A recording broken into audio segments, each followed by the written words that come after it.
Okay, thank you so much.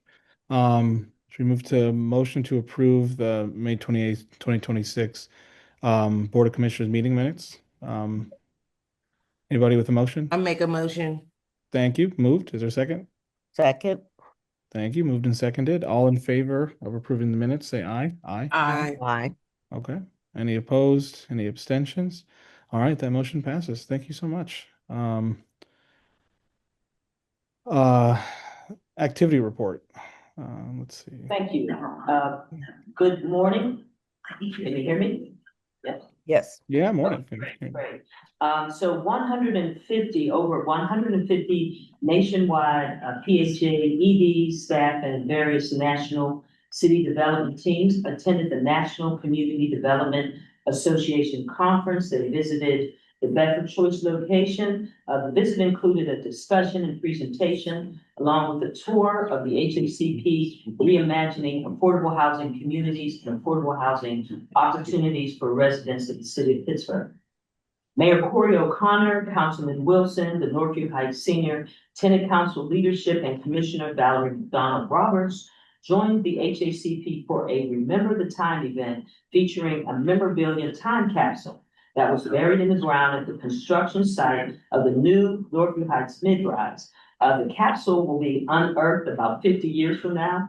The future mid-rise will house 48 units of affordable 1 and 2 bedroom apartments for seniors who will relocate from the existing high-rise, and that high-rise is scheduled to come down as soon as the new one will be completed in 2027. We toured the active construction of the newest Pittsburgh Scholar House location, Woodlawn Lofts, Hazelwood Green Phase 1, and that's opening this fall. The journey that we've had with Pittsburgh Scholar House has been about 6+ years. It takes vision, patience, and time, as well as persistence. Pittsburgh Scholar House is currently powered by gap funding, as well as 78+ vouchers from the HACP. We're assisting Pittsburgh Scholar House in a number of marketing and recruitment events in the fall.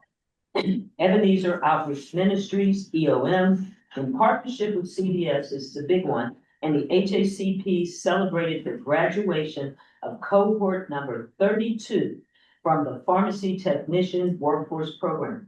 Mr. Binion delivered the keynote address. The graduation reflects the continued success of a partnership that is creating real workforce opportunities for Pittsburgh residents.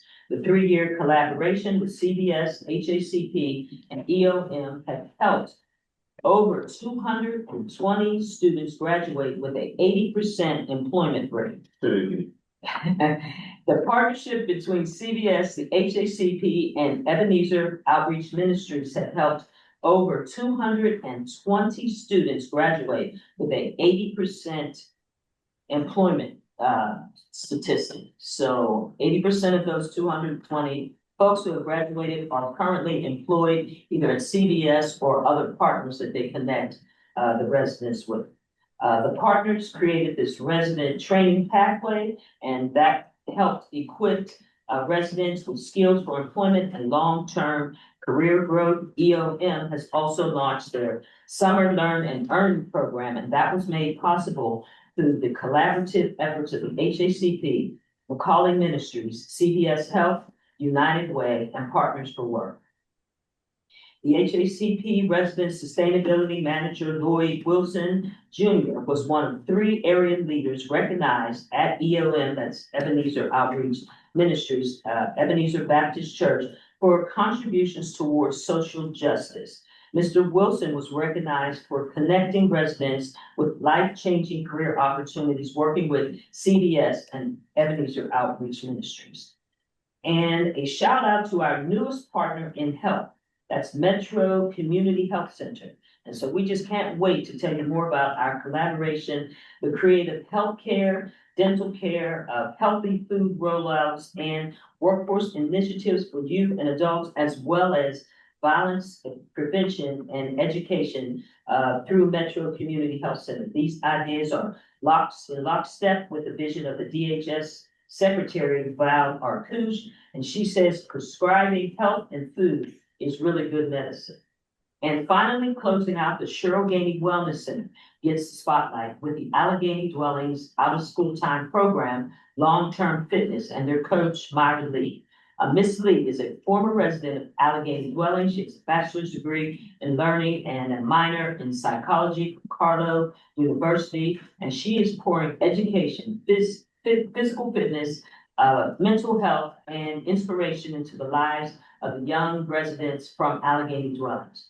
She credits her journey with education and with employment from the HACP with Mr. Binion of the BJWL and former HACP Commissioner and Tenant Council President, Ms. Cheryl Ganey.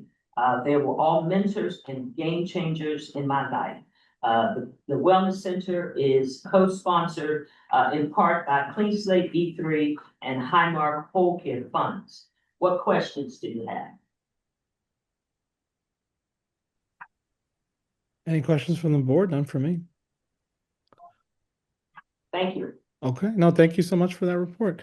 And I don't know if I got a motion and a second on this one. Can I get a motion to approve the previously received activity report? Motion to approve. Thank you. Is there a second? Both moved and seconded. Okay. All in favor of approving the activity report of May 2026? Say aye. Aye. Okay. Any opposed? Any abstentions? Okay, that motion passes. Thank you so much for that report. Really appreciate it. There's some exciting things. Thank you. Okay, we can move on to acknowledgement of public comments. Do we have any public comments? Yes, we have some. Please. Yes, we do. Good morning, Commissioners. My name is morning. Dr. Denise Wesley. I'm the Compliance Monitor, and I will be presenting the public comments. Originally, we had 7. One was pulled. Number 1, Valerie Law wants the comment read aloud, yes, and wants a response, yes. My name is Valerie Law, past president of NVH Citizens Council, and I want to know why NVH has never received funding promised year after year for a new playground and only has a deadly playground. HACP is in violation of HUD Section 3-10. Board of Commissioners are implemented in this scandal, for your board must oversee spending or lack of. So I continue to advocate for new playgrounds in Northview Heights. Your board is a mountain in my way. Family use and children's lives are at risk. Do you all have no shame? I will continue to submit these deadly photos online to HUD local office director, mayor office, city council, health department, etc. Stop stealing from our communities and our children. That is first public comment. Second public comment, Moretta Brock wants the comment read aloud, yes, wants a response, yes. I have maintained my voucher for the last 15 years, continued to pay my rent portion, and was not made aware that my voucher was terminated by the HACP until nearly a year after the fact that my voucher was terminated. My property manager also failed to notify me of this change, and I asked for recertification to be made as soon as possible. That concludes number 2. Public comment number 3, Dave Bringen wants the comment read aloud, yes, wants a response, no. Good morning, this is Dave Bringen, co-director of Lawrenceville Together, the merged organization of Lawrenceville United and Lawrenceville Corporation. Our mission is to build opportunity and community for all who live and work in Lawrenceville. We are a membership organization of over 1,000 residents, small businesses, and workers in Lawrenceville. I just wanted to reiterate comments made by Megan Hammond at the Fair Housing Partnership and stressing the need for consistent language translation and interpretation services for families with limited English proficiency. Lawrenceville Together is committed to welcoming and including all community members, regardless of language, and it's critical that public institutions like HACP that have a footprint in our neighborhood and provide an essential need like housing are providing communications in languages that are accessible to everyone. Lawrenceville has been proud to have been the first home to waves of recent immigrants and refugees, including the Somali Bantu population that largely now resettled in HAC properties in Northview Heights. And we have experienced firsthand the importance of language translation services. HACP documents and requirements are complex, even for native English speakers/readers to understand, and I can't imagine trying to navigate them without access to a primary language. While the federal government may be walking back from commitments to language accessibility, HACP should ensure it's following local City of Pittsburgh requirements for language translation services and set a positive example for language justice. Thank you. Public comment number 4. Rent Help PG wants the comment read aloud, yes. Wants a response, yes. Rent Help PGH has been made aware that HACP is not providing translation services to those who need it. We strongly encourage the reconsideration of this decision. A number of our clients have relied on interpretation and translation services to successfully navigate their housing challenges to the benefit of both themselves as well as their landlords. We believe language and translation services are a pivotal service to ensure a successful landlord-tenant relationship. Language access is essential to Pittsburgh residents to receive equitable services, including housing.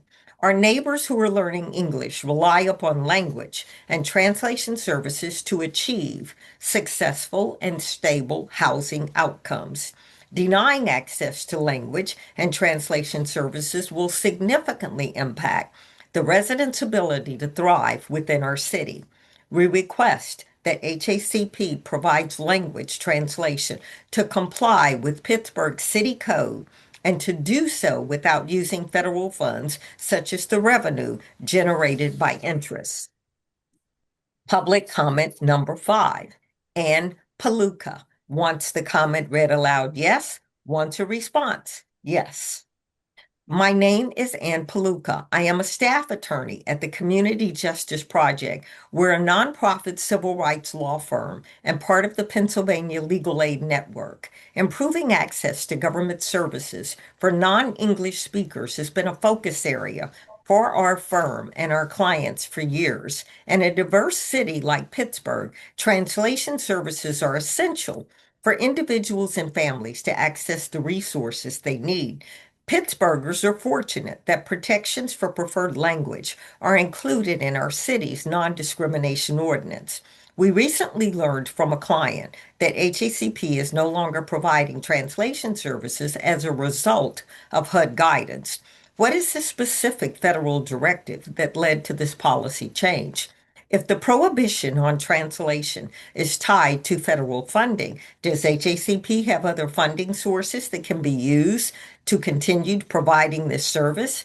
How does HACP plan to provide services to our LEP neighbors going forward? Thank you for the time and consideration of this important issue. As previously stated, the original public comment number 6 from Megan Hammond was pulled. So now we go to what would have been 7, which is now 6, final public comment. Matt Jordan wants the comment read aloud, yes. Wants a response, yes. I am submitting this comment in my capacity as the lead community organizer at Casa San Jose. We are a Pittsburgh-based nonprofit that supports immigrant families with resources, advocacy, and community. It is vitally important that HACP continues to provide language translation in spite of HUD's directive to no longer provide non-English content. So much work has been done to establish Pittsburgh as an inclusive and welcoming city.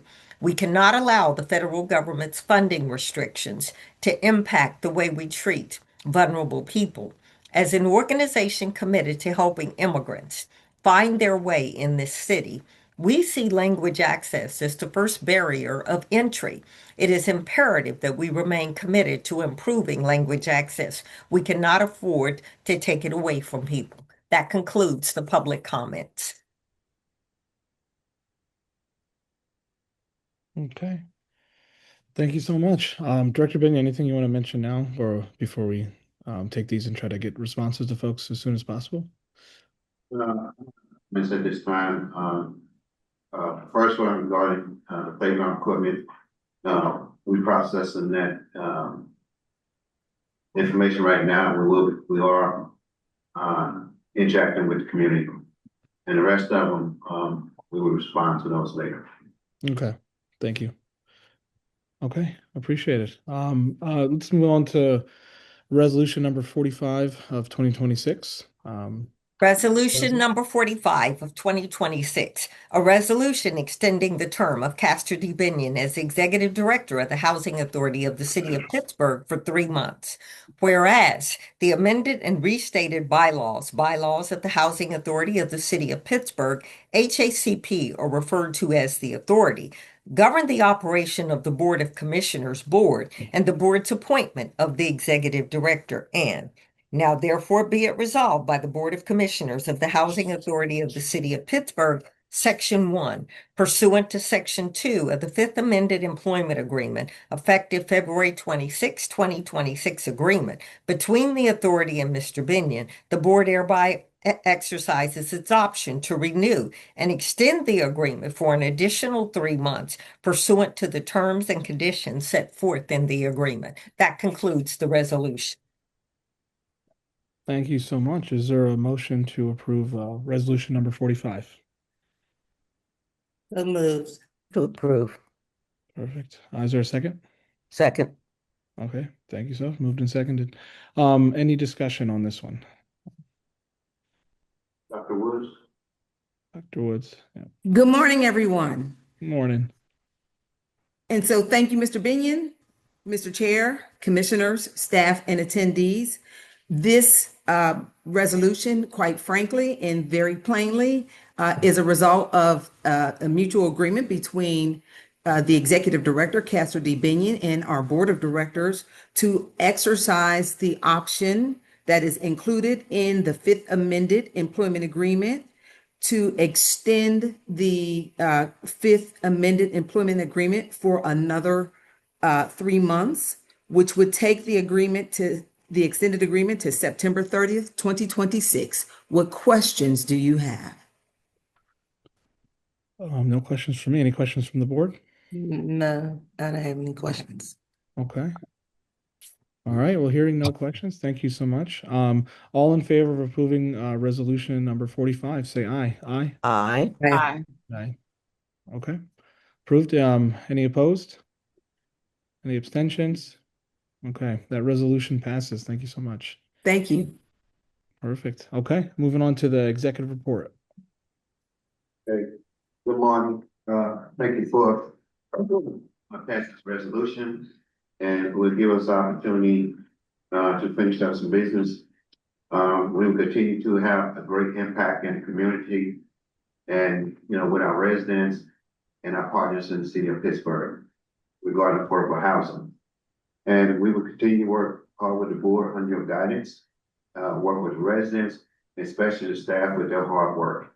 And we continue our interaction with community partners and also politicians in the area. We have provided the board with the executive report and operation report.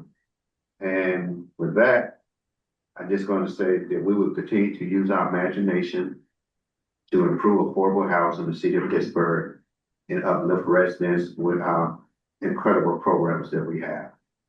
Thank you.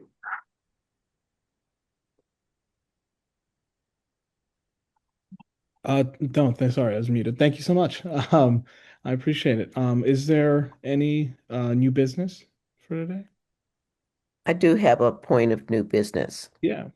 My understanding is that HACP has taken over the Choice People Plan from DHS. Yes. Go ahead. Yes, Commissioner, thank you. I did put some information in the executive report under my section.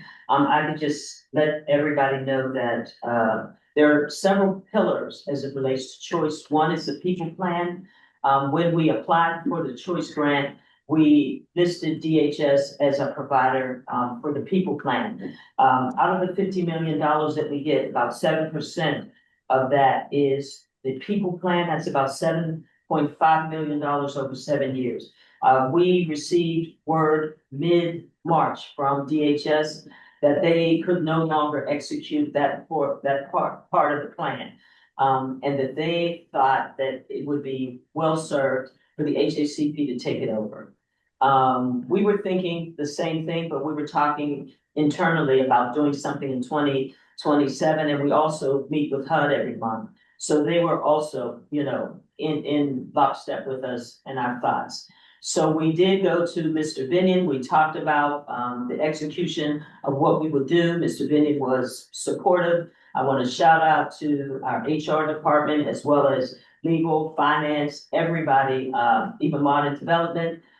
Because we rose to the occasion, the agreement with DHS will end in a few days at the end of this month. And so we did not want to have a break in the service, and neither did HUD.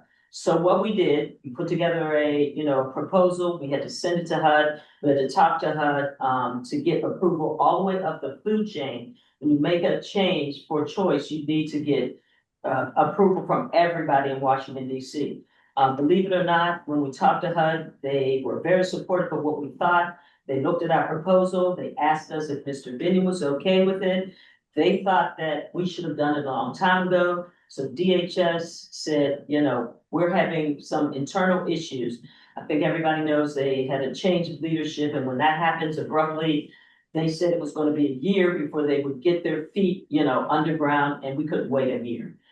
So believe it or not, HUD choice folks got our information and they turned it around within 2 weeks and they approved it. And so we were excited about that. So the whole thing about government moves slow, the HACP under Mr. Binion and everybody here move fast. We have a director, we have two other program directors that we have hired. They are working now. One came from the University of Pittsburgh, both came from the University of Pittsburgh. One is a doctor and she did her dissertation from our FSS program. Her name is Jennifer Burt, and she also came from Housing and Urban Development locally. And the other one is a tenured professor from the University of Pittsburgh. His name is Mario Brown. He is a resident of the Hill District, and so he's very familiar with what we're doing. DHS said, we'll turn everything over to you, including the funding. They will maintain their portion of being a leveraged partner, but they will not execute. We will do it ourselves. And that's roughly they spent about 2.5 million of the 7 over the last 3 years. We will absorb the rest and we will execute with the same entities. HUD was very excited about the fact that we have Neighborhood Resilience Project, Macedonia Phase, and Partner for Work under contract, and they wanted us to continue so that there would be continuity and no break services. So that's in a nutshell. Effective July 1st, the HACP will be the people lead for choice for veteran dwellings. Any questions? Just want to add it again. We did not initiate this. No. We reacted, got our troops, and reacted to the point. And I'm very excited about the staff that she hired. So the transition is going to be very smooth and really have a significant impact on our residents in their endeavors with Choice Neighborhood. Okay. Thank you for that. That calms my bit of anxiety, as having gone through the Choice Neighborhood, the first one in Larmer, and knowing how complicated and intricate everything is in terms of the pillars. So that's good. Thank you. Thank you. Thank you. Yeah, thank you. Thank you, Commissioner, for the great question. I appreciate that. Anything else DHS backing out of that we should be aware of in their time of transition? That's about it for now. I mean, there will be additional transition conversations, but we're working on those now. Yeah. And we will discuss those later. Okay, perfect. Thank you so much. All right. Cool. And any other new business? Okay. Hearing none. All right. I think we can move on to executive session. Is that right? Thank you. Awesome. All right. Thanks, everybody. We maybe you want to keep them up, we just exit the room. Could exit the room, yeah. Still the speaker. Yeah. They're gonna remove intercom systems and let them know when they can speak freely. But that Yeah. Okay. I sent another link for folks if you want to hop over there. Yeah. All right. Oh, you got another link? Perfect. Oh, Yeah, yeah. So You you're gonna gonna make it close this easier. one out? Yeah. Okay, good. Okay, All right. awesome. Thanks, everybody.